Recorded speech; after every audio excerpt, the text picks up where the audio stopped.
Welcome, my dear students. In our previous video, we have discussed about the Joule's law of heating. Today, we will discuss about the certain applications of Joule's law of heating, their day-to-day uses, and after that, we will discuss about electrical energy and electrical power. Some important applications of Joule's law of heating is, first of all, we see in our homes the traditional bulb or incandescent lamp, which use a filament which is made up of tungsten. Tungsten used as a filament which has a high resistance and high melting point.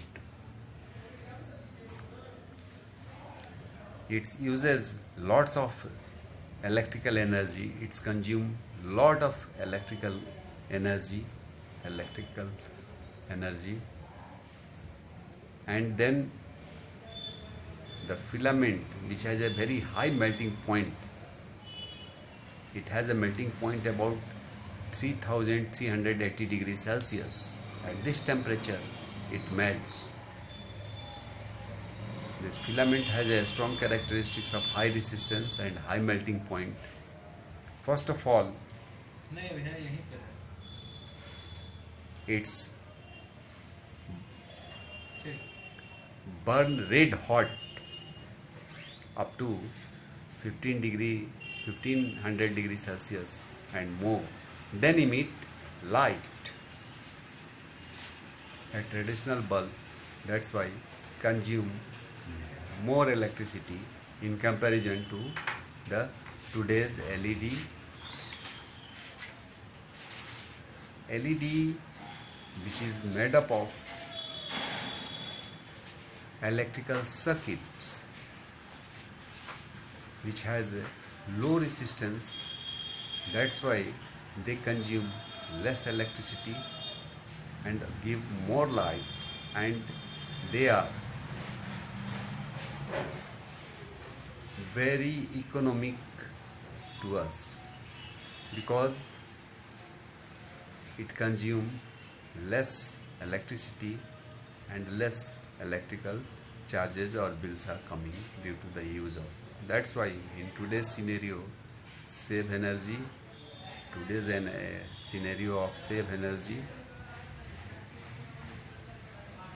LED or CFL replaced our traditional incandescent bulb or lamps. Second use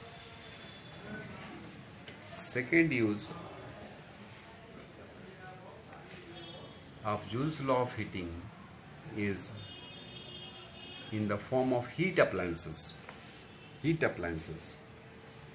like electric iron, soldering, geyser, which based on Joule's law of heating. These applications have coil which is made of an alloy called nichrome, which have high resistivity.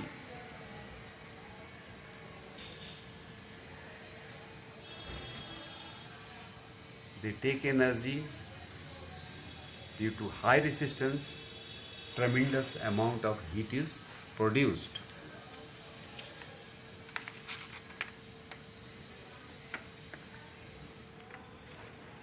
A very important applications of Joule's law is electrical fuse, which are used in our domestic electrical circuit.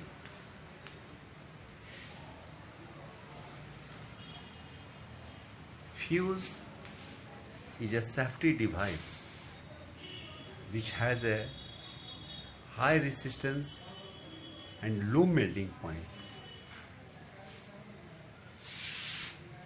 Whenever the electrical supply cross over the limit, in our country 50 hertz and 220 is the permissible limit. Due to certain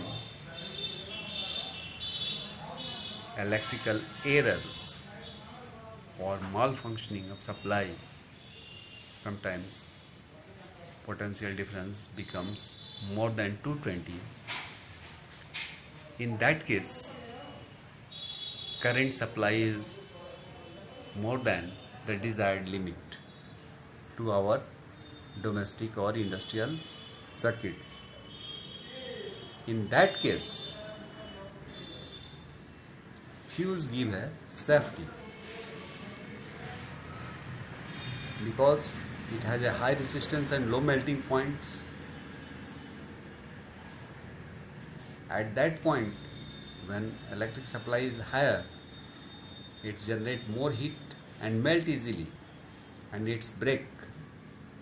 This breakdown of fuse provide safety to our electrical equipments which are used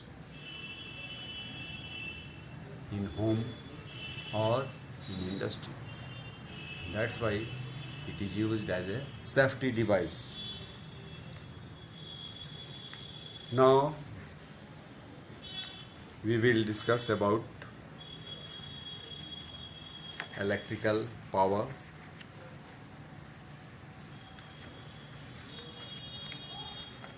First of all, what electric power is?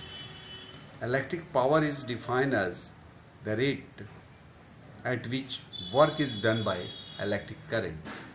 This is very same which you have been studied in class 9. Here the only word is used, electric power. Work done per unit time, or is called power, which you have been studying in class 9. Here the work done, this work done should be by electrical energy. The work done by electrical energy per unit time is called electric power. Electric power is symbolized by P. P is equal to W by T. Whatever the W means work done, T stands for time. This work done is by electrical energy. So you may write P is equal to E by T in place of P is equal to W by T. The SI unit of electric power is joule per second or watt or volt ampere. The SI unit of electric power is joule per second, or you may say it watt or volt ampere.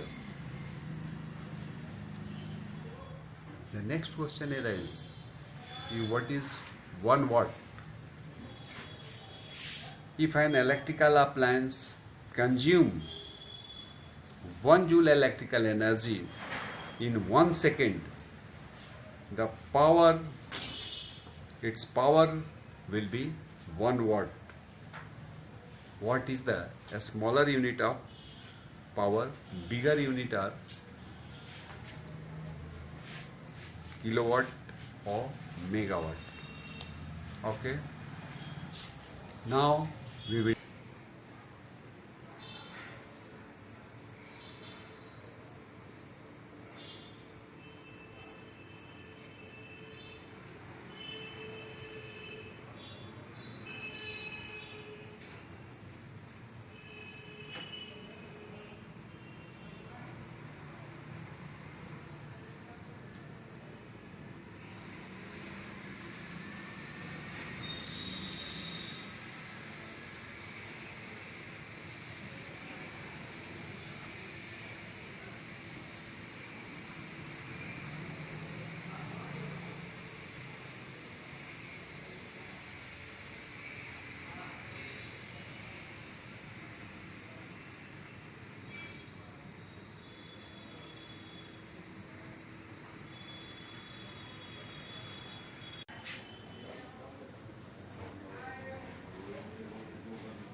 Scrivere andare a correre.